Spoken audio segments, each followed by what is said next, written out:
It's time for the Stoops Review with Toby Rowland, TJ Perry, and Hall of Fame head coach Bob Stoops. The Stoops Review is brought to you every week by Stride Bank. With local roots and national reach, Stride Bank is your go-to partner for all your banking needs. Stride Bank, your trusted financial partner since 1913.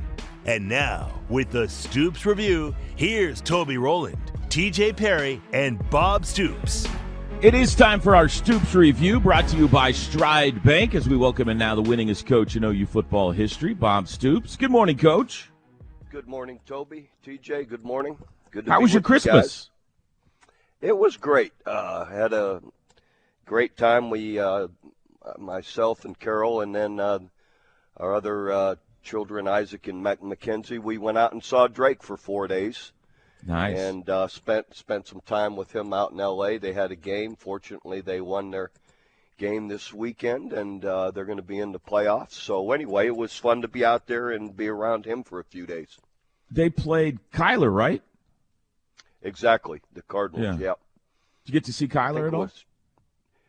I didn't go to the game.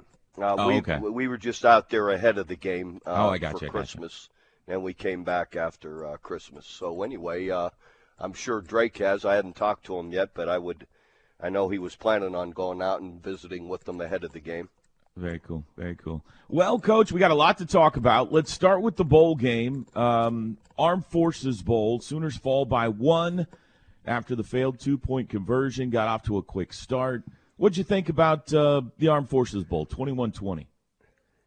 Yeah, first, I get it. I mean, I liked the 2-point going for it. The second it happened, I was in agreement with it. I thought, yep, let's go 3 yards, get it done. It's one thing had we been consistently moving the ball through the game, might have had a different feeling about it. But after the first 2 series, when it looked like, hey, we've got a good rhythm and we're going to continue to have a really good offensive day, we didn't. Too many drop balls, in self-inflicted wounds with penalties or drops, those kind of things. So I thought, we finally got another drive there at the end of the game to just get it over with and, 3 yards and we're going to win the game. And it didn't work that way. And everybody second guesses it when it doesn't work. And if it would have worked, it would have been a great call. So that's just part of being a coach. That's okay. But anyway, I thought, through most of the game, played a really good defensive game other than the one big run. And that's what can happen when you play these teams with all the option. You can get separated, and that's kind of what happened on that. We were separated down the middle, and he just creased us and had enough speed to outrun everybody. But and then just inconsistent offensively, which has been the story of the season through most of the game, until that last drive. I thought Michael Hawkins had a pretty good day. I mean, you mentioned the drop balls. If he hadn't had all the drops, would have completed about 80% of his passes. Yeah, what was your assessment of Hawkins? Yeah, I thought he looked really good. I was really excited to see that. Definitely, just like you said, he can't do anything about players dropping passes, and it's not like he was just throwing them so fast they had no chance to catch them. That wasn't the case. So anyway, I thought he played really well, is what you were hoping to see after having 3 weeks of practice and knowing you're going to be the guy and getting all those reps. It showed, in my opinion, and I thought he played a really good game. Another guy that stuck out on the positive side of things, Ivan Carrion, the big 6'6" wide receiver. He had 3 catches all year going in. He had 7 catches in the bowl game for over 70 yards. He looked like a promising target that we could look forward to next year, Coach. Yeah, definitely. That kind of range and size makes a big difference. And, those are things you hope to see in these bowl games, guys that have had the work leading up to the game, and then they go out and produce in the game. So that was exciting to see. When you see a guy 6'6", I mean, my thinking is, well, you could make that guy a tight end. Now, how much more complicated is it than just saying, all right, you're a tight end now? Well, I think age and size dictates that. Some guys, are capable of putting on the weight naturally and with the strength and keeping the speed as you do, and then that's a possibility. But if it isn't going to happen, naturally, then it's fine being a 6'6" wide receiver too. Yeah. So anyway, it's for instance, Lane Johnson almost couldn't help growing into a tackle. It's just the way it happened. So anyway, I think that'll, we'll see, how that works for him. It does seem that with, you think of Carrion, you think of Jaden Gibson coming back next year. The guys that they are bringing in the portal, 6'3", 6'2", at least a couple of them, it seems like there is a concerted effort by Brent or Arbuckle or maybe both to get bigger at the wide receiver position next year. Yeah, and it's been the case with, I don't know, again, I think too, Deion Burks with his speed. That's true. Speed and size, those are the two things, at receiver that are hard to deal with. So, it's one thing if you're going to be, smaller like Hollywood Brown, you got to have that lightning speed. And Burks has that kind of speed. And, we want to see more production, of course, like you did out of Marquise Brown. But, but also size. Size is definitely hard to deal with if you're out there against 5'9", 5'10" corners. I want to take you back to the 2-point conversion decision. I think when Oklahoma got the ball and picked up a couple of first downs and they're driving, all of us were thinking, what do you do if you score here? And we're having the debate on the radio, and we had the debate last night on the Blitz and everything. As the head coach, put yourself in the head coaching position. What all's going through your head? What positives, negatives are you weighing at the end of this drive? If we score, should we go for 2 or not? Yeah, just again, it's just how the game has gone. I can remember when we lost to LSU 21-14 in the Sugar Bowl for the national championship. That last drive, remember, we have Keywan Jones down the middle behind everybody, and Jason overthrew him. But on that drive, I had already had it in my head. I was pretty sure I was going to go for 2. Wow. So you're thinking about it in the process. And, again, just for how the game has gone and what you feel your gut is, and right or wrong, that's what you have to trust is your instincts and how you feel the game has gone and what and how much you like your 2-point plays, or your short yardage goal line offense, the confidence you have in it too. I loved it. The only thought I had was would have been nice to see Hawkins maybe on the perimeter a little bit with a run-pass option, kind of like he had at Auburn when he went helicoptering into the end zone on that 2-point play. But, what do I know? I mean, so. That's fair to a guy with, his athleticism to give him more of an opportunity to make something happen. Yeah. Zac Alley, the day after, announces he's headed to West Virginia. I guess first off, how surprised are you by the news? I'm surprised, but I don't know what all goes, when you're not the one making and in that decision, then, it's hard to fully understand what all was presented to him. As I heard you guys talking, whether it be financially or whether it be, head coach in waiting, those kind of things, you don't know. Those maybe aren't public, or maybe it is. I haven't followed it close enough for me to say, but there's a lot different, dynamics that go into the decision. So it's hard to sit here and be critical if you don't know all the details of it. I do find it surprising in that he has such a strong and long background with Brent, but he also does with Rich Rod. So, how you weigh all that, I don't know. That's every individual's different. I will say I know I had an opportunity after 1 year with Steve Spurrier at Florida to be a head coach at a school, a Big Ten school, and I turned it down because I didn't feel, at being just 1 year at Florida, I just felt, I wanted to be there longer. So anyway, but again, it's hard to, when you don't have all the exact details, so be it. I will say, I think it's a lot easier for Brent. I think he got the right guy with Arbuckle. If all things being, if he didn't hire another guy, Brent could go run the defense in a heartbeat. And I don't think that's hard to do. You see it in, NFL guys are running the, calling plays. Buccaneers guy, Todd Bowles, I think it is. He calls the defense for his team. You see all kind of head coaches in, calling offensive plays, whether it be college or the NFL. So I think it's, Brent's going to run his defensive system regardless of who's out there calling it or whether he's calling it. So I do think this is easy to recover from. Yeah.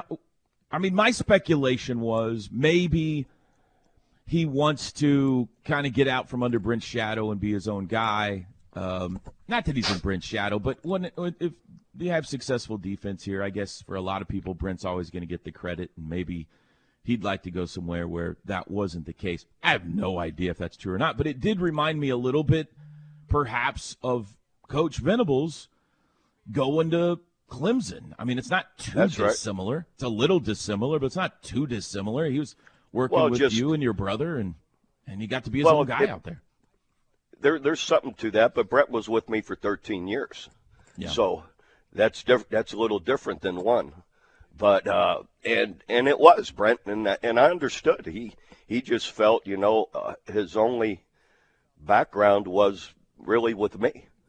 And a little bit, with Coach Snyder before he came here with us here at OU. So there's something to that, to gaining more experience, being around other, head coaches and growing more.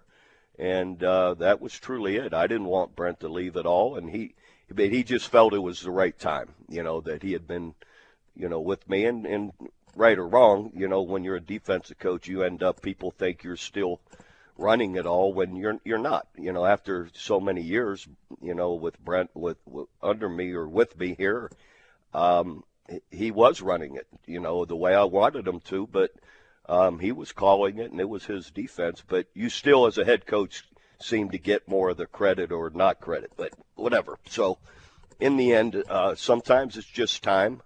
And obviously he has a tight relationship with Rich Rodriguez too. It's not like he just went someone he doesn't know. So, again, in life, everybody got to make their own decisions. All right, big picture, Coach. 6 and 7 year after the bowl game. What has to happen this offseason to get OU back right, to get them back to being a contender in the SEC and the college football playoff?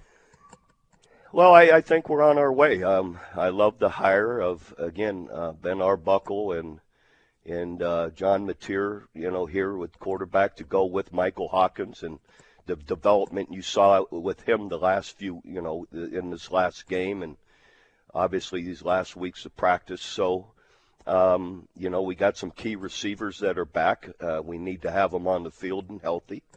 And I think that's going to make a world of difference. The running backs are back for the most part, which I think all are quality guys. So to me, the biggest factor is getting our offense tuned up and being able to, be more consistent, make the plays that are there, catch the ball, those kind of things. And defense continue to, what they've been doing. And I believe that's, even with this guy, Coach Alley leaving, I believe with Brent there, that can be easily, maneuvered by hiring somebody else, and but Brent still having a hand in it like he always will. Bob Stoops with us 2 days before New Year's. Everything's normal on the show. We'll take a break. 405-651-3439. Knippelmeyer Chevrolet text line if you got a question or a comment for Coach today. We'll be back. The Stoops Review, presented by Stride Bank, is brought to you in part by Fowler Automotive. Fowler Automotive is proud to be part of your community, where our passion and values lie far beyond the showroom.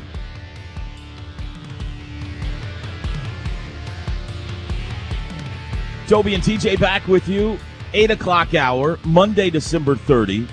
We got another segment here with Bob Stoops, our weekly Stoops Review, brought to you by Stride Bank, as we are barreling toward 2025. That just sounds weird coming out of the mouth. Coach, before we move on, what Big Ten school offered you the job? I won't tell anybody. It'll just be our secret. No, it's been talked about before, but it's been and it's in my book, so no need to keep going down that road. Okay, I'll have to I got the book on the shelf, so next commercial break. I also declined a interview with an SEC school. At the same time, actually. After the first year? Yeah, after my first year at Florida. Is that in the book too? I believe it is. Okay, all right. I got to go back and read the book again. I've forgotten the answer to those two questions. What about the Cam Ward decision? So we're in the Pop-Tarts Bowl. Cam Ward decides to play, which is noble. He didn't have to. Plays the first half, Miami against Iowa State, and then sits the second half. How'd you feel about that, Coach? Yeah, I thought it was cool. Good for him. Obviously, he just felt he wanted to be on the field one more time with his teammates, and and give them an opportunity to win, or maybe a better opportunity to win. But I'm really. Each individual's different. Every circumstance is different. So I'm not, going to be critical of anyone who doesn't play either. In the end, that's just the way it's become more of a business, obviously, in the last many years. So everyone makes their decisions based on that. Is there still value to the bowl games in your mind, Coach, with all the opt-ins and opt-outs and everything? Well, I believe there is. There's still a good number of players that really benefit from being on the field, getting that experience, getting those extra practices. So the bulk of the team, it is valuable too, overall. And, and they still matter. We're all watching them, right? I can't wait to watch more of them. So in the end, there's still a lot of value to them. Let me tell you what Rick Neuheisel proposed, and see if you like it or not. He said, other than the college football playoff, you should move all the bowl games to week 0. You have the matchups that you set at the end of one year, just like you do now, only that's who you start next year with. And week 0 would be an amazing festival of football, and it would matter. Everybody would play because it's actually the first week of the new season. It counts and all that kind of stuff. You could go there early if you wanted to do the whole bowl week thing, and the teams could go there early and all that stuff. What do you think about that idea, Coach? I mean, it's a fair point. It's just, what are we going to do all December? You got to have all these games. Watch the playoff, I guess. Yeah, but that's only a select few. I love watching all these games, even – I don't know, Montana and North Dakota State. You kidding me? Great game. Montana State, I think it was. And so in the end, it's the end of the season. This is always how it's been. Rather than waiting another 6 months and starting it at the beginning of the season, I don't think you'd have the same feel for it. So this kind of wraps up the year. I think we can maybe adjust, and I would think they would as time goes, adjust the portal. Although they're kind of up against it, because of the semesters and quarters when school starts. Everybody has to make these decisions. So there may not be a good answer. It may just be this way, and you just play with who you got. So there's been some gnashing of teeth over the guys OU's picked up in the portal, not necessarily the guys, but where they're from. Not a lot of Power 4 schools that OU has gotten the guys in the portal from. They've been, some of the littler places like Kennesaw State and Pitt State and things like that. Does that matter in your mind? Yes and no. Meaning, you're still evaluating talent, and if they're dominant in whatever conference they're in, then you believe it would still translate to playing well here, at this level. So you just have to trust the evaluation and getting to meet and know the person and what kind of competitive edge they have. All those kind of things go into it. Even when you're recruiting high school players, it's a lot of the same things. So anyway, it doesn't have to matter that much, but hopefully through our evaluations we're correct that they can play at this level. Are you worried, Coach, that are we going to be able to get our hands around this thing with the NIL and transfer portal and the government involvement to some extent and all? Is college football and college sports going to be okay, or how worried are you?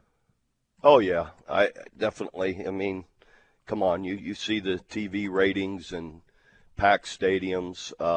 I do believe there needs to be, and I believe it'll come, more governance and and discipline to what we're doing with NIL and with transfers, all those kind of things. I believe there'll be contracts coming, and I would guess salary cap to some degree, just like the NFL does.